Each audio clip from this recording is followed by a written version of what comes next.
O Trading Like a Pro e a Pinnacle apresentam Tênis Cast. O primeiro podcast de trading e apostas em tênis do Brasil. Salve, salve apostadores, salve apostadoras, amantes do tênis. Está no ar a edição número 32 do Tênis Cast, o primeiro podcast especializado em trading e apostas em tênis do Brasil. Um produto Trading Like a Pro com apoio da Pinnacle, a melhor casa de apostas do mundo. Tênis Cast número 32 chegando no ritmo da ATP, que está de volta ao circuito mundial após a paralisação por conta da pandemia do novo coronavírus. Tem ATP 1000 de Cincinnati nos Estados Unidos. E não é só isso, tem também o WTA Premier 5 em Cincinnati nos Estados Unidos. O mundo do tênis de olho na terra do Tio Sam nesta semana. Eu sou o Rodrigo Gasparini e comigo para mais um Tênis Cast, Thiago Meireles. Fala, Thiagão. Salve, Rodrigão, tudo bem? Um alô para todo mundo que está nos ouvindo aí também. Nessa edição um pouquinho tardia, vamos dizer assim, ou na verdade a gente teve um hiato um pouquinho maior em função deste calendário que toda essa situação está nos apresentando, mas muito feliz de falar, como tu bem comentaste aí, de ATP, falar de WTA também, logo de cara com o Masters 1000 e já com o WTA Premier de alto nível. Muito feliz, vamos lá, vamos ver o que a gente consegue projetar para esses próximos 10 dias de muito tênis. E muito bem lembrado pelo Thiagão, né? Você que ouve e acompanha o Tênis Cast de algum tempo sabe disso. Você que está chegando agora, fica sempre o nosso recado. O Tênis Cast tem por missão, digamos assim, primordial, analisar os jogos da semana que se inicia. Então, na semana em que não há partidas ou que nenhum campeonato vai começar, nós não temos Tênis Cast. Foi exatamente o que aconteceu entre a semana retrasada e a semana passada. Mas vamos lá, vamos para os Estados Unidos, começando com o WTA de Cincinnati.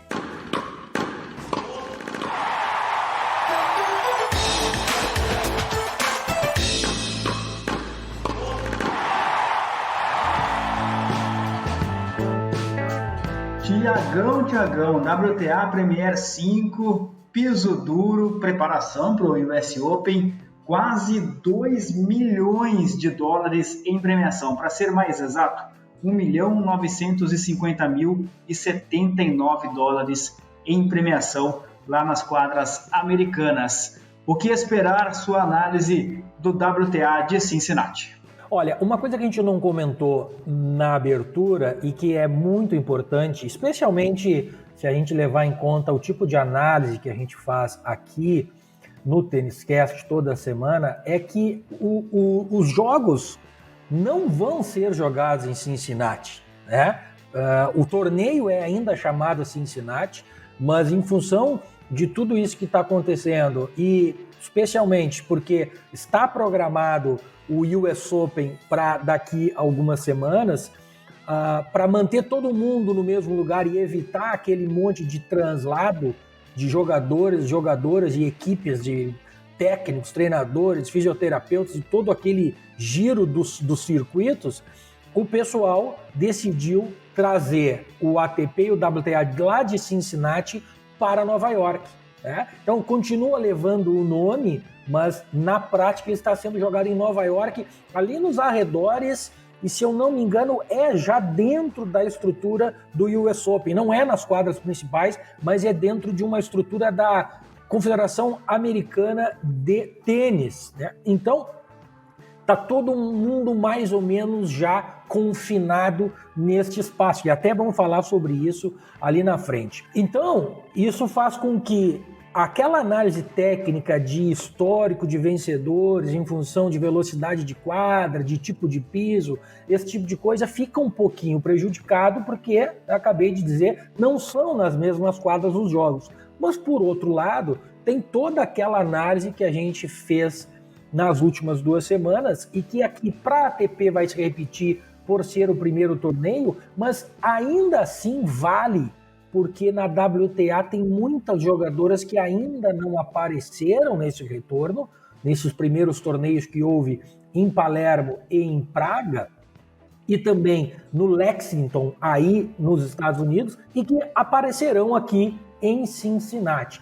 E por que eu estou falando isso? Eu estou falando isso porque este é um torneio muito tradicional, ele historicamente é um torneio preparatório para o US Open, como está acontecendo agora, mas eu vou repetir, né, o que todo mundo já sabe, é um torneio diferente das outras vezes, porque está acontecendo tudo isso. Mas ele, por ser um torneio tradicional, eu ia dizer que sempre quem chega nas finais são jogadoras de grande peso.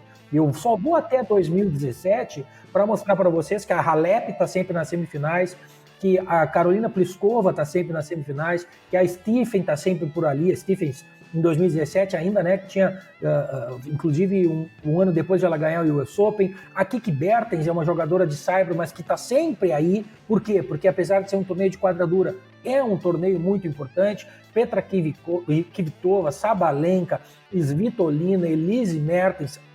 Ano passado, a gente teve a Madison Keys ganhando numa final, num jogo fantástico, a veterana Kuznetsova, mas que na semifinal já tinha a Barty número 1 do mundo, a Kenin, que vinha numa campanha fantástica, onde ela iniciou para depois ser campeã do US Open, tinha Venus Williams, Naomi Osaka, Pliskova. Então, é um torneio onde as favoritas chegam pesado, né? Chegam pesado.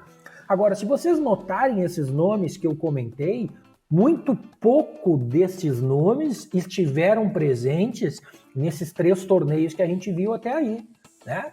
Com exceção da Halep, que fez o campeonato de Praga semana passada, sofreu um pouquinho algumas partidas, mas acabou ganhando.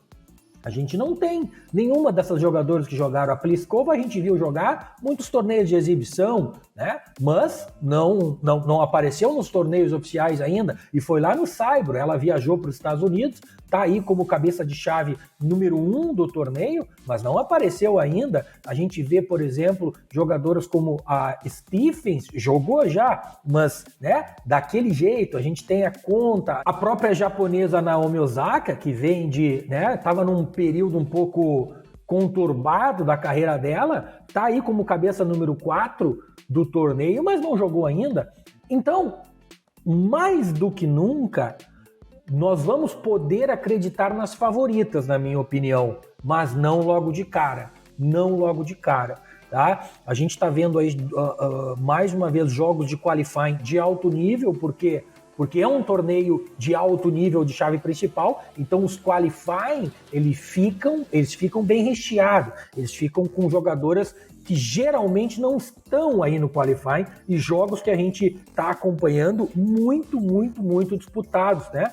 E a gente tem meninas aí, Jennifer Braden vindo forte de um título em Lexington. A gente tem a Cici Bellis, que é uma grande promessa, passando pelo quali e entrando já na chave principal, vindo de uma boa campanha semana passada, e assim por diante. A própria Leila Fernandes, a canhota canadense, que vem ganhando de todo mundo, vem forte também para a chave principal. E essas jogadoras que têm muito talento, que ainda não estão consolidadas no topo do ranking da WTA, mas que já vêm com muito mais ritmo de jogo, podem e devem e vão incomodar muito das favoritas se acontecer um confronto muito cedo nas primeiras rodadas. Este é um panorama geral do Thiago Meirelles sobre este WTA de Cincinnati, oficialmente, que acontece em Nova York, mas enfim, esta temporada norte-americana de tênis, digamos assim, que se abre em 2020, mesmo com toda esta questão envolvendo a pandemia do novo coronavírus. Thiagão, em relação à primeira rodada especificamente, chave definida, que tipo de jogo, que tipo de jogadora você vê e que pode chamar a atenção, evidentemente, para quem vai apostar ou fazer trade no WTA de Cincinnati? Olha, a WTA sempre nos apresenta surpresas e jogos maravilhosos, né? Essa é uma quadra, como eu comentei, não é a quadra tradicional do torneio de Cincinnati, mas ela é a quadra do complexo do US Open, é uma quadra absolutamente padrão. Vamos dizer que é aquela quadra padrão de tênis, né? Nem mais rápida, nem mais lenta, ou seja, não favorece ninguém. É o tênis jogado na sua maneira mais pura possível, vamos dizer assim. Então, a questão, eu acho que vai ficar muito em cima disso que a gente estava comentando, tá? De a gente conseguir ter o feeling, ter a informação e ter feito o nosso dever de estar acompanhando o retorno dessas meninas e tentar identificar as oportunidades que estão acontecendo e muito. Estão acontecendo e muito. Quem está com a gente lá no TLP está vendo que a gente está fazendo muito boas entradas pré-live nesses torneios. No próprio Qualify, que é geralmente onde a gente vai um pouquinho mais devagar, a gente teve uma excelente primeira rodada. Foram 6 ou 7 picks, com 5 greens e só apenas um red, tá? Então, assim, com odds e com oportunidades muito boas. E olha que eu nem fui na zebra, né? Quando eu vi eu identificava alguma oportunidade de zebra, e aqui fica uma dica, tá? Eu resolvi não ir na vitória da zebra e pegar mais os handicaps. Abrir mão não tem problema. Abrir mão de ganhar um pouquinho mais para ir mais na segurança, mas sabendo que aquela entrada ainda tinha muito valor. Então, esse é o tipo de coisa que a gente precisa ficar atento. Quando a gente vê a chave que já está liberada, a gente vê confrontos dificílimos de se prever alguma coisa já na primeira rodada. A gente tem a Pliskova, que passa de bye e espera já na segunda rodada a vencedora de Kudermetova e Tomljanovic. Nenhuma delas pode ganhar da Pliskova, mas o jogo entre elas certamente vai ser bom. Sevastova e Mladenovic, outro jogo muito difícil de se prever alguma coisa. A Sevastova apareceu e perdeu logo na primeira rodada em Praga. A Mladenovic também perdeu em Palermo, se não me engano. Então, de novo, duas jogadoras que voltaram, mas não conseguiram obter o ritmo de jogo que queriam, né, e que planejaram. A gente também depois tem ali um confronto muito interessante já definido entre a veterana Venus Williams, que jogou muito bem na primeira rodada em Lexington e fez um jogaço contra a irmã Serena Williams, pegando a jovem Yastremska, que é sempre uma ameaça, né? Então, de novo, um jogo muito interessante também. Outro jogo muito interessante de se acompanhar na primeira rodada vai ser o jogo entre a Alessandrova, que é a russa que vinha muito bem, que neste retorno fez alguns jogos, mas jogou no saibro, que não é a superfície ideal para ela, e acabou não tendo um desempenho tão bom, e pega a Rybakina que vinha fazendo um começo de temporada tremendo. Então é um grande jogo. Como que vai ser precificado pelo mercado? A chave já saiu, mas os preços ainda não, nesse momento da gravação. Quem teoricamente é a favorita? A Rybakina, mas é um jogo fácil? Não é, nem um pouco, nem em situações normais, muito menos agora. A gente está vendo muitas jogadoras demorando para pegar um pouquinho de ritmo, né? Isso falando de confrontos que já estão definidos, né? Mas tem muitos jogos que podem se tornar perigosos. Por exemplo, Karolina Muchova, a menina da República Tcheca, que fez muitos jogos durante este retorno, desde lá das exibições do mês passado ainda, ela jogou muito no saibro, e agora ela vem para uma quadradura pegar uma jogadora que vem do quali, ou que vai ser uma lucky loser, ou seja, ela vai vir do quali.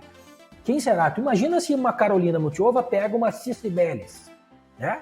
O ranking, teoricamente, favorece a Muchova, mas todo esse aspecto de ela estar vindo da Europa, de estar jogando no saibro há muitas semanas contra a Tsitsipalis, que vem de quadradura já com ritmo, já com 2 torneios, certamente se a Muchova aparecer como favorita, vai estar errado, na minha opinião. É um jogo que eu precificaria a Tsitsipalis como favorita. A mesma coisa a gente pode falar, com mais propriedade ainda, de outra menina da República Tcheca, a Katerina Siniakova. A Siniakova também vem jogando exibição em quadra de saibro há muito tempo. Então, quando a gente abre aquele nosso site para fazer análise, vamos analisar o jogo da Siniakova contra essa menina aqui. Quem é essa menina aqui? Essa menina jogou agora uma partida do quali, não tinha jogado. E a Siniakova jogou muitas, olha, vem de 4, 5 vitórias. Tô colocando um cenário hipotético aqui, Rodrigão. Mas, quando a gente vai pro detalhe, essas partidas da Siniakova foram no saibro. Foram exibição e foram no saibro. E esta possível menina que veio do qualifying eu nem vou contar a ideia de que ela possa ter jogado as outras semanas. Eu só estou assumindo que ela, no mínimo 2 partidas, já jogou aí nessa quadra. Enquanto que a Siniakova está vindo lá da Europa, do saibro, e sabendo que a quadra dura não é a quadra principal favorita da Siniakova. Então, imagina se a Siniakova, por exemplo, pega a Leylah Fernandes. Eu não acho que o mercado precificaria a Leylah Fernandes, canadense, como zebra contra a Siniakova. Mas eu acho que vocês entenderam o que eu estou querendo dizer. Mesmo caso da Vondrousova, também República Tcheca, também jogou muitos jogos de exibição. E eu completo o meu último exemplo da Sofia Kenin, que para mim é um caso um pouco parecido, mas vejam como alguns detalhes na posição da chave podem mudar o desenrolar de um torneio inteiro, da performance de uma jogadora dentro do torneio inteiro. A Kenin, que foi campeã do Australian Open e que depois da vitória no Australian Open, eu acho que até falei errado lá no começo, Rodrigão, que ela foi campeã do US Open. Não, ela foi campeã do Australian Open este ano, em 2020. Depois dali, ela praticamente não ganhou o jogo. Então a gente não pode se esquecer disso, né? Então não tem por nenhum motivo que me diga que a Kenin vai chegar aqui em Cincinnati e sair ganhando e jogando o altíssimo nível de tênis que ela estava jogando na Austrália, por exemplo. Agora, ela vai pegar a vencedora da Cornet, que também jogou um ou outro jogo de exibição, não foram muito, que joga contra a americana McNally, ganhou um convite para participar, que é diferente. Se a McNally tivesse vindo de um quali, eu até acharia que poderia incomodar um pouco mais. Eu não sei quem vai ganhar da Cornet e da McNally, né? A Cornet, teoricamente, tem que ser um pouquinho favorita nesse confronto, mas nenhuma delas, na minha opinião, tem condições de ganhar da Kenin. Então vejam como a Kenin teve um pouquinho de sorte, porque se ela pegasse uma menina do qualifying, mesmo que seja na segunda rodada, como vai ser, ela passou a primeira rodada de bye, como se fala, não pega ninguém, já vai para a segunda rodada. Imagina se ela pegasse uma jogadora que jogou 2 partidas de quali e ganhou uma terceira partida já na primeira rodada, chega com 3 vitórias para jogar com a Kenin, certamente seria uma parada muito dura. Mas ela deu sorte e pegou um chaveamento onde ela vai pegar 2 jogadoras que não vêm com tanto ritmo de jogo e que nem pelo quali passarão, tá? Então esse é o tipo de análise que a gente precisa fazer, especialmente nas primeiras rodadas. Não estou dizendo que vai ter muita zebra, eu só estou querendo chamar a atenção de que cuidado com handicaps muito esticados, cuidado com tentar entrar muito forte numa favorita logo de cara, né? Não precisa, né? O torneio é longo, tem 6 rodadas, dá para pegar valor em outros lugares e a partir da segunda, terceira rodada a gente já tem mais ou menos o feeling do que está acontecendo, das jogadores que já vinham com ritmo, das jogadoras que estão chegando e já encaixaram, e aí a gente começa a ter um pouquinho de vida mais normal.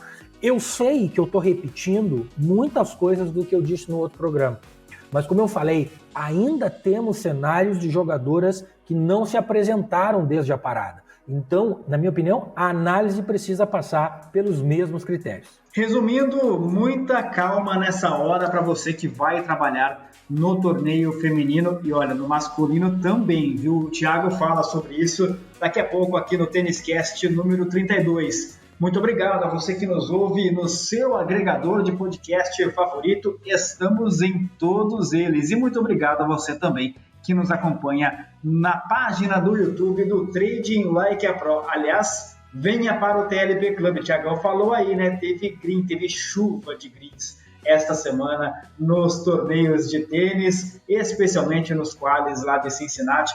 Você está convidado para fazer parte desta comunidade. É só acessar o link que está aqui na descrição deste Tênis Cast. Trading Like a Pro, a mais lucrativa plataforma de trading esportivo do Brasil. Acesse tradinglikeapro.com.br.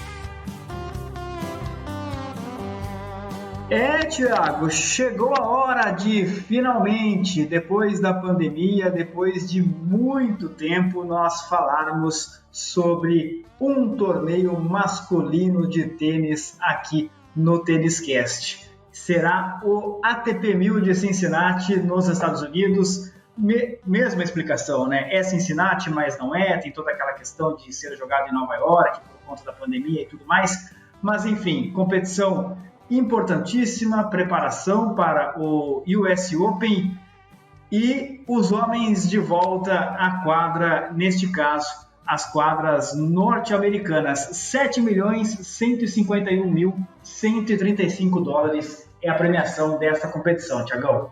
Espetacular, eu não poderia estar mais feliz de ver novamente os meus queridos jogadores da ATP. Todo mundo sabe que eu tenho um carinho um pouco mais especial do que pela WTA, vamos dizer assim. Eu acho porque não me fazem sofrer tanto como essas meninas, como a Samsonova me fez sofrer hoje ao me dar um head num handicap de 3.5 games que eu estava nela, que ela deixou escapar por 1 ponto. Nos homens, eles nos fazem sofrer, mas eu acho que de maneira um pouco mais fria, né? Quando é para perder, perde mesmo e não nos dão esperança. Eu acho que é mais ou menos por isso que eu gosto um pouquinho mais da ATP, mas sim, estão de volta e estão de volta nem todos, né? Sentiremos muita falta de Rafael Nadal e Roger Federer. Eu não acho, por exemplo, no entanto, que Djokovic vai sentir falta deles, Rodrigão.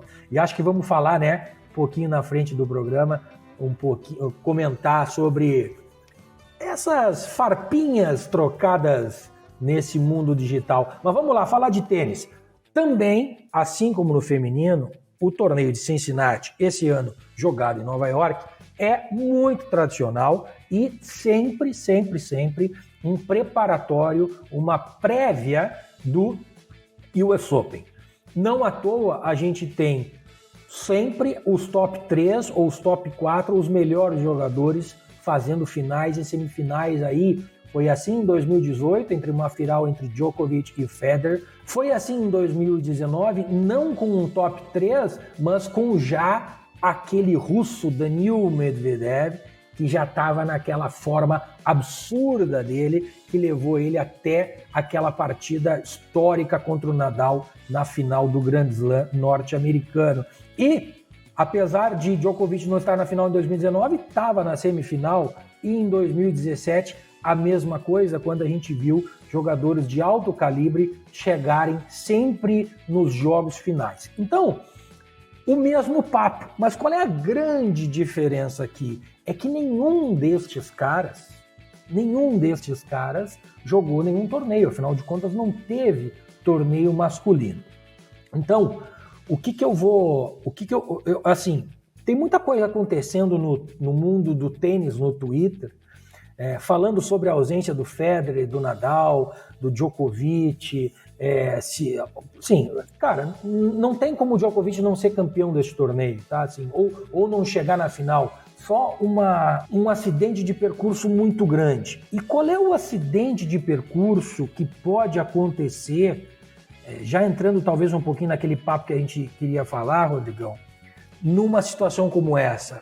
Daqui a pouco o Djokovic, ele está carregando tanta pressão, desde que ele fez aquele torneio que deu...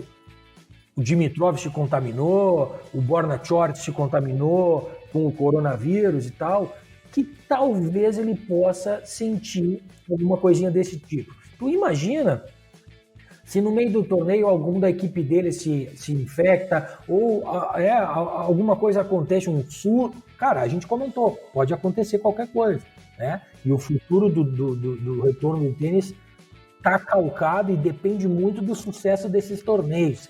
A gente já está tendo notícias de jogadores ou membros da equipe dos jogadores com algum tipo de contaminação. Então, isso pode pesar de alguma maneira, tanto na saúde física como na saúde mental dele. Quem que vai ganhar dele? Um Tsitsipas? Um Zverev? Um Medvedev? Cara, esses caras não estão no auge da forma, nem o Djokovic, nem esses meninos, para conseguirem bater um cara como esse. Então, na minha opinião, o campeão de Cincinnati já está definido, tá? E é o Djokovic. Mas a ausência de Federer e de Nadal faz com que o resto do torneio se torne ainda mais interessante, especialmente do lado da chave onde não tem o Djokovic, né? Ano passado a gente teve uma final... em 2017 a gente teve uma final entre o Kyrgios, que não vai estar aí, que não está jogando tênis, está dando as declarações dele, contra o búlgaro Dimitrov. O Dimitrov que vinha desde o US Open de 2019, quando ele ganhou do Federer, naquelas oitavas ou quartas de final, já em 2020 ele já vinha fazendo boas partidas, tentando recuperar esta forma que ele tinha em 2017, quando até final em Cincinnati fez. Está escalado, já encontra na primeira rodada o jogador da França, Hugo Humbert, e para mim é Beck Dimitrov, tá? Porque você sabe, e acho que o pessoal deve estar dando risada aí, começar a falar dos meus desafetos, Rodrigão, e o Hugo Humbert, ele, né? Eu sempre vou contra, enfim, mas enfim, é um torneio que vai abrir, que vai trazer muitas possibilidades. Então, de um lado a gente tem um Djokovic praticamente campeão, mas do outro lado a gente tem muitas possibilidades, porque afinal de contas, continua sendo um Masters 1000, um torneio que vai, além de pagar muito, vai dar 500 pontos no mínimo para o cara que chegar na final e 1.000 pontos para o campeão. Então, os caras vão sim se esforçar muito, e aí tem toda a parte de retorno, tem toda a parte de saudade de jogar e toda a motivação extra que essa situação toda nos apresenta. Já na parte técnica eu tenho que falar a mesma coisa das meninas, né? As quadras não são a de Cincinnati, mas elas são praticamente as mesmas, e a característica é de neutralidade, não há nenhuma vantagem para nenhum estilo de jogo, e o histórico nos mostra isso com uma tendência acontecendo entre os confrontos de grandes sacadores como John Isner, como Nick Kyrgios, como Medvedev, contra jogadores como Goffin, contra Gasquet, que já fez semifinal aí em 2019, ainda ontem, né? Contra o próprio Wawrinka. Então, as coisas estão equilibradas. Não tem nada puxando para nenhum lado, e eu acredito que isso não vai acontecer de novo. Bom, então já sabemos que Djokovic é um grande favorito, só uma hecatombe, digamos assim, tiraria o título ou tirará o título do sérvio lá em Cincinnati. Agora, isso não significa, né, Thiago, que nós não teremos boas oportunidades de trabalho, tanto no trading quanto no punter. Ou seja, dá para a gente fazer um trabalho interessante nesse torneio norte-americano. Imagino que você já identificou algumas possíveis oportunidades, especialmente na rodada de abertura, até porque o Qualify está rolando, enfim, já tem alguma informação sobre o que deve acontecer nesse torneio que marca o retorno do tênis masculino, não? Não tenha dúvida, a gente tem a chave do torneio masculino também definida, e ela é um pouco melhor de analisar, porque diferente da WTA, ela tem muito menos jogadores vindo de Qualify. O Qualify do Masters 1000 ele é muito menor, ele é muito mais exprimido. Então, a gente tem muito mais caras na chave principal e, portanto, já tem muitos jogos definidos. A gente tem, por exemplo, na primeira parte lá de cima, né, lembrem que a chave ela é dividida em 4 quartos, né? E o campeão de cada quarto é que fazem as semifinais. E lá no topo tem o Djokovic. E em todo o quarto dele, por exemplo, tem caras que talvez possam fazer um jogo mais parelho com ele. Félix Aliassime numa terceira rodada, né? E depois lá na final do quarto, que são as quartas de final, provavelmente um Davi Goffin, se o Davi Goffin passar pelo Alex de Minaur, que deve ser o confronto da terceira rodada. Então, vejam que na terceira rodada a gente já tem um Djokovic contra um Aliassime, né? Que é aquele menino canadense que vinha em ascensão, e depois na partezinha mais de baixo, um Alex de Minaur contra Davi Goffin. 2 jogos sensacionais. Depois, o segundo quarto já encontra Daniil Medvedev, que provavelmente é o cara que vai fazer a semifinal de cima contra o Djokovic, né? E este quarto não tem praticamente ninguém que, na minha opinião, possa derrotar ele. Talvez o Khachanov, que deve encontrar o Roberto Bautista Agut na terceira rodada, eu acredito que deva dar o espanhol. Então, nessa parte aqui, para mim, é muito claro, e a não ser uma coisa também muito fora do normal, foge de uma quartas de final entre Daniil Medvedev e Roberto Bautista Agut. O Daniil Medvedev, como a gente comentou, que vem para defender título, né? E faria uma semifinal contra Djokovic. Vejam só que semifinal já de cara no primeiro Masters 1000. Indo para a parte de baixo, é onde tem o cabeça de chave número 6, Matteo Berrettini, que provavelmente, se a gente respeitar puramente ranqueamento, pegaria o cabeça de chave número 4, Stefano Tsitsipas, lá nas quartas de final. E quando eu olho aqui para dentro da chave, não tem como fugir muito disso, né? A gente tem 2 qualifiers entrando aqui, e depois a gente tem jogadores que não... assim, somente situações muito anormais, e não anormal vindo de uma parada, ou até pode ser, né? Mas uma situação de um jogador vir com muito mais ritmo, alguma coisa desse tipo, que não é o caso. A gente tem quem? Raeli Opelka, Casper Ruud, Shu Wartzman, John Isner, Hurkacz, Manarino, John Mimo, Kyle Edmund e o veterano Kevin Anderson, que em forma seria um grande adversário, mas né, eu acho que não é o caso. Então, também fica muito claro para mim aqui que a gente deve ter a outra quarta de final entre Matteo Berrettini e o grego Stefano Tsitsipas, que, para mim, talvez seja o cara que vai enfrentar o Djokovic na final, tá? Mas ele vai ter que passar, antes disso, pelo ganhador do último quarto, da parte mais de baixo, que tem Alexander Zverev e Dominic Thiem como os cabeças de chave. E aqui sim,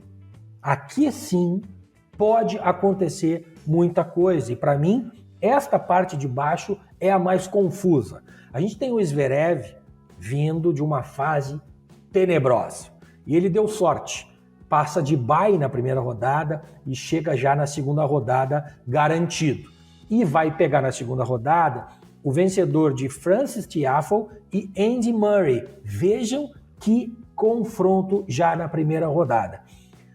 A gente tem ainda nesse quarto jogadores perigosíssimos como Milos Raonic, Andrei Rublev, o próprio Grigor Dimitrov que eu comentei, que pega o Hugo Humbert na primeira rodada e na segunda rodada vai pegar um qualifying.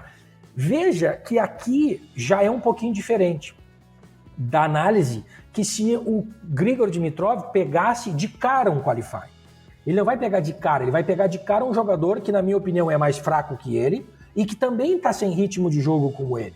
Então, para mim, o favoritismo ou a tendência está no Dimitrov ganhar. E aí ele chega numa segunda rodada para pegar um qualifying que já vai vir com 3 partidas, mas o Dimitrov também já vai ter o ritmo dele de uma partida, né? Então, já não é tão perigoso assim, e daqui a pouco a gente vai estar vendo o Dimitrov numa terceira rodada para fazer um jogo de oitavas de final contra provavelmente o Dominic Thiem, que não deve ter problema para chegar até ali, né?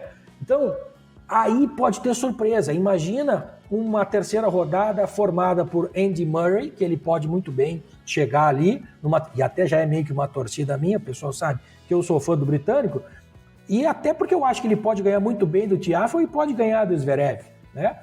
E esses caras, digamos um desses 3, enfrentariam o Andrei Rublev, que aí sim, para mim, pode ser o cara que desponte lá para fazer umas quartas de final com o próprio Dimitrov ou o Dominic Thiem. Então, vejam que aqui sim há uma bagunça muito grande que pode acontecer. Tem muito jogador perigoso e ainda tem espaço para 3 qualifiers entrarem aí, né? Então, a coisa realmente pode ficar bagunçada.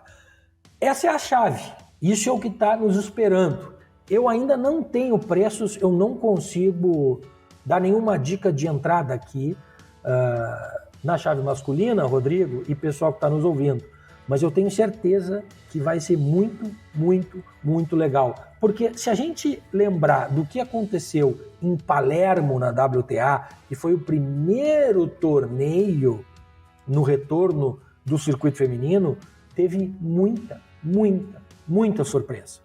Porque lembrem, nem os bookmakers, os caras que fazem as odds para as casas de aposta, estão sabendo de tudo. Eu já falei isso no outro programa.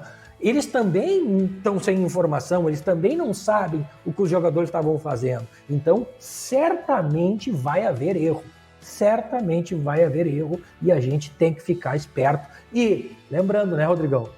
Tem que ficar ligado lá no nosso canal do Telegram, que é onde eu vou largar as melhores dicas para esses 10 dias de tênis em Nova York. Ah, Thiagão tá lendo o pensamento, porque eu já estava prontinho para falar do canal do Telegram. Afinal de contas, é lá que você vai acompanhar o andamento das 2 competições nos Estados Unidos, tanto o WTA quanto o ATP de Cincinnati. Acompanhamento full time, digamos assim, do Thiago Meirelles. Canal free, hein? De graça, na faixa para você. Tem muita informação, tem muita sacada interessante, conteúdo de qualidade lá no canal free do Telegram do Thiagão. O link para você acessá-lo está aqui na descrição deste TênisCast. TênisCast, o primeiro podcast de trading e apostas em tênis do Brasil. Este é o TênisCast, o primeiro podcast especializado em trading e apostas em tênis do Brasil. Um produto Trading Like a Pro com o apoio da Pinnacle. A Pinnacle é a melhor casa de apostas do mundo. E por quê? Primeiro porque ela é a casa escolhida pelos apostadores profissionais. E se ela é escolhida pelos apostadores profissionais, algum motivo tem, não é não? É claro que é. É porque a Pinnacle não limita o apostador. Você que ganha bastante, você que é lucrativo, será muito bem-vindo à Pinnacle. Você jamais terá a sua conta limitada.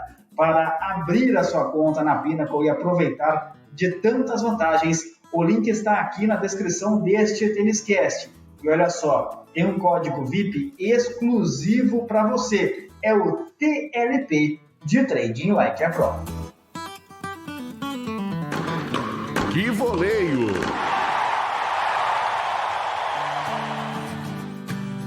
Seguimos com o TênisCast número 32, Thiago, para falar agora de polêmica, porque este retorno do tênis masculino ao circuito mundial está recheado delas. Aliás, polêmicas que acompanharam o tênis de maneira geral, né, durante toda a pandemia. Primeiro com aquela discussão entre união ou não união das entidades ATP e WTA. Posteriormente, o tal do Adria Tour, o torneio organizado pelo Novak Djokovic, que teve muita gente infectada pelo coronavírus por ali, inclusive o próprio Djoko e a sua esposa. Enfim, polêmicas porque a organização do ATP de Cincinnati, na verdade a Associação de Tênis dos Estados Unidos, ela determinou o afastamento do Guido Pella e também do Hugo Dellien da disputa do torneio que começa nesta semana a sua chave principal. Mas nenhum dos dois está infectado pelo coronavírus. Acontece que ambos têm o mesmo preparador físico e eles bateram bola com este preparador físico, mantendo uma distância, mas eles dividiram a mesma bola ali naquele aquecimento, naquele exercício. O Djokovic entrou na história e chegou até a recolher um abaixo-assinado de outros tenistas contrários a esta determinação do afastamento do Pella e do Dellien, porque, segundo eles, o protocolo diz que um tenista só pode ser afastado se, evidentemente, ele estiver contaminado, aí não há nem dúvida, né? Mas se mesmo não contaminado, ele dividir quarto com alguém contaminado. E não teria sido o caso do Pella e do Dellien. Eles teriam apenas feito exercícios com a mesma bolinha de tênis com o preparador físico. Enfim, polêmica instalada, polêmica instaurada, e é só uma entre tantas que prometem agitarem muito o circuito mundial de tênis masculino ao longo desta semana, Thiagão. Rodrigão, e eu completo com mais uma polêmica que saiu agora, alguns minutos antes de a gente começar a gravação aqui do nosso programa, que o Murray, sempre o Murray tomando, e é por isso que eu sou muito fã dele, tomando um posicionamento muito forte, até contra a organização do torneio, vamos dizer assim, quando ele se nega a ficar em uma casa privada, ou seja, alugar uma daquelas casas gigantescas em Nova York para garantir o isolamento exigido pela organização do torneio, porque é muito cara. E ele falou, por que eu vou ficar numa casa que é muito cara e que, obviamente, ele tem condições de bancar esse aluguel, se muitos dos outros jogadores também estão sendo exigidos a ficar isolados e não tem condição de bancar esse valor. Então, mais uma vez, o Murray se posicionando a favor das minorias e tentando mostrar que, como tudo na vida e como em qualquer área, as coisas precisam ser sempre, as pessoas precisam ser sempre tratadas da mesma maneira. E polêmica não é o que vai faltar, como eu disse lá no começo do programa.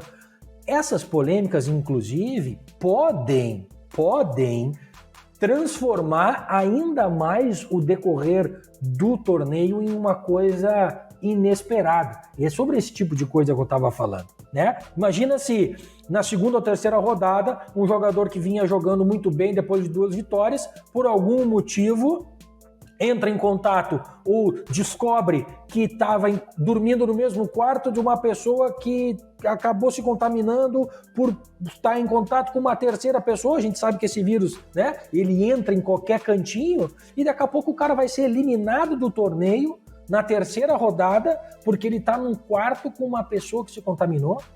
Né? Então, eu não sei qual vai ser o posicionamento da organização se isso acontecer. Das duas, uma. Ou eles vão abafar o caso e não vão divulgar que está contaminado, né? Ou os jogadores vão se rebelar. Eu tenho certeza. Imagina, a gente estava analisando a chave aqui. Digamos que o Andrei Rublev chegou na terceira rodada para jogar contra o Zverev. E aí descobre que o Rublev dormiu no quarto ou teve contato, assim como esse caso que tu comentou do Pella e do Dellien. E aí a organização vai chegar assim, não, o Rublev agora está desqualificado do torneio, o Zverev passa automaticamente para as quartas de final. Meus amigos, isso vai dar um bafafá muito grande. E o bafafá pode ser pela própria eliminação do Rublev, acontecer e o Zverev passar para as quartas de final, pode acontecer uma rebelião total de muitos jogadores que podem boicotar o torneio, pode acontecer um monte de coisa. Então, sim, teremos muitas polêmicas de declaração, de coisas acontecendo na quadra. Não vai faltar, por exemplo, caras como Nick Kyrgios sentadinho lá do iPhone dele na Austrália, fazendo tweets e videozinhos no Instagram, como ele tem feito, falando mal de quem vai estar jogando. Cara, vai ser polêmica para todo lado e eu acho que isso vai ser bem interessante. Por quê? Uma coisa é a gente acompanhar um torneio desse sentado no sofá da nossa casa só como admirador do esporte. Outra coisa é a gente trabalhar num torneio como este, com essas situações, fazendo apostas e até operações em trade durante os jogos, sabendo que um jogador pode estar sofrendo algum tipo de pressão, alguma suspeita e tal, né? Muita coisa pode acontecer. Eu também nem sei o que acontecer e como as coisas podem ocorrer e que tipo de oportunidade terão, mas será uma situação muito, muito atípica. E isso não aconteceu na Europa, na Itália e na República Tcheca, porque a situação lá era muito mais controlada. E se vocês querem saber a minha opinião, Rodrigo, eu acho que esses torneios nos Estados Unidos está sendo um pouquinho de forçação de barra.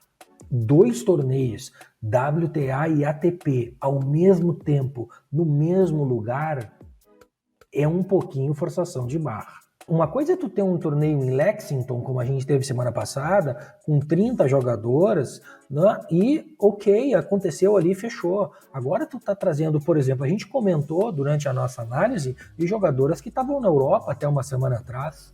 Né? E foi exatamente para evitar esse tipo de traslado que Rafael Nadal não compareceu ao torneio e que muitos outros jogadores, como a Ashley Barty, número 1 do mundo, Simona Halep, abriram mão de ir até os Estados Unidos para evitar fizeram a parte deles, né, com relação a evitar esse tipo de traslado de um monte de gente para um lado e para o outro. Eu não vou torcer para isso acontecer, é óbvio, né? Porque isso vai significar que mais pessoas estarão sofrendo com essa doença maldita que apareceu na vida de todo mundo. Mas eu tenho muito receio que alguma coisa muito grave aconteça durante esses 10 dias de tênis. 10 não, né? Quase 20, porque já começaram. Mas a coisa pode ficar feia. Thiago Meireles explica. Olha, geralmente eu digo assim, reta final de mais uma edição do TênisCast, e nós não estamos na reta ainda, viu, Thiago? Estamos fazendo a curva para pegar a reta. Então, dá tempo ainda, como a vinheta acabou de anunciar, do nosso quadro em que você explica, responde, tira dúvidas e a gente, lógico, prestigia o nosso ouvinte, aquele que entra em contato conosco pelas redes sociais. Aliás, as redes sociais do TLP estão todas à sua disposição.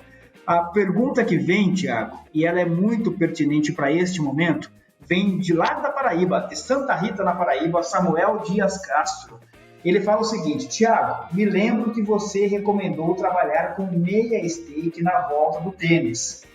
Agora que já estão chegando os torneios grandes, nós já podemos usar a stake cheia? É o Samuel, lá da Paraíba, fazendo a pergunta aqui no TênisCast. Samuel, muito obrigado pela participação, muito obrigado pelo envio dessa pergunta. A pergunta é muito importante, na verdade. Eu inclusive, quando eu fui enviar as picks do torneio de Cincinnati, do Qualifying, que começaram na quinta-feira, eu reforcei a minha sugestão, e que é o que eu estou fazendo, que é manter apenas meia unidade. Por quê? E eu vou fazer isso até o final do mês de agosto, porque a gente comentou aqui durante o torneio inteiro. Tem muito jogador que já vem jogando, mas tem muito jogador e jogadora que ainda não jogou. Então a situação é mais ou menos a mesma. Ainda há muita incerteza no que a gente vai encontrar. E esse assunto que a gente estava comentando agora aqui no último bloco, sobre os possíveis problemas que podem acontecer, é mais um motivo para a gente começar devagar e manter a mão pequena, a mão, segura a mãozinha, não fica com aquele dedo nervoso, não tem por que pesar a mão, né? Se a coisa der certo, e se esses torneios forem um sucesso, estamos todos torcendo para que isso aconteça, vai ter muito tênis daqui por diante, mas muito mesmo, porque a temporada provavelmente não vai ser uma temporada atrás da outra, não vai ter aquela pausa no final do ano. Então assim, vai ter muito jogo, então não precisa pesar a mão agora, não é hora de a gente se arriscar mais do que deveria. Acompanhe o Trading Like a Pro nas redes sociais e tenha acesso a conteúdos exclusivos e gratuitos. Agora sim, Thiago, já fizemos a curva e estamos na reta final de mais uma edição do TênisCast, o TênisCast número 32. Hoje abordando tudo sobre os dois torneios grandes que acontecem nesta semana nos Estados Unidos, o WTA Premier 5 e o ATP 1000. Então, Thiagão, bom trabalho para você, boas análises. Continue, por gentileza, mandando aquela chuva de greens lá no TLP Club. Eu sei que não é bem assim, que as coisas não são tão simples, mas o trabalho ele é muito bem feito, eu sou testemunha disso. E a gente se encontra na semana que vem aqui em mais um TênisCast. Valeu, Thiago. Maravilha, muito bom a gente comentar sobre esses dois grandes torneios. É muito bom ver nomes que a gente acompanha há tanto tempo de volta aqui na nossa rotina. E um convite de novo lá para o Telegram. Eu vou voltar a mandar as nossas análises completíssimas para todos os dias de Cincinnati. E eu convido a todos a nos acompanharem no nosso trabalho diário lá no Telegram. Um abraço, Keep It Green. Nós somos o TênisCast, o primeiro podcast especializado em trading e apostas em tênis do Brasil, um produto Trading Like a Pro. Produção e apresentação de Thiago Meirelles, especialista em trading e apostas em tênis, e do jornalista Rodrigo Gasparini, também responsável pela edição deste episódio. Apoio de marketing em redes sociais de Marco Meirelles. O TênisCast conta com o apoio da Pinnacle, a casa dos apostadores profissionais. Na Pinnacle você encontra as melhores odds e os limites mais altos e nunca será limitado. Abra a sua conta no link disponível na descrição deste episódio. O TênisCast está disponível em todos os principais agregadores de podcast e também no YouTube. Conheça o Trading Like a Pro, a mais lucrativa plataforma de trading esportivo do Brasil. A todos, muito obrigado pela audiência, muito obrigado pela companhia em mais uma edição do TênisCast. Fica sempre aquele convite todo especial. Gostou do TênisCast? Curte, compartilhe, conte aos amigos, vamos crescer e fortalecer. Aqui não tem desunião não, aqui a gente fala de ATP, mas não é como a ATP. Todo mundo unido, os apostadores e os traders em tênis crescendo e fortalecendo a comunidade em todo o Brasil. A gente se encontra na semana que vem. Um grande abraço. Até lá.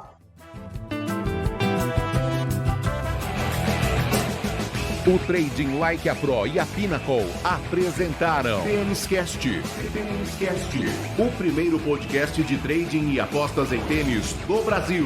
Até a próxima edição.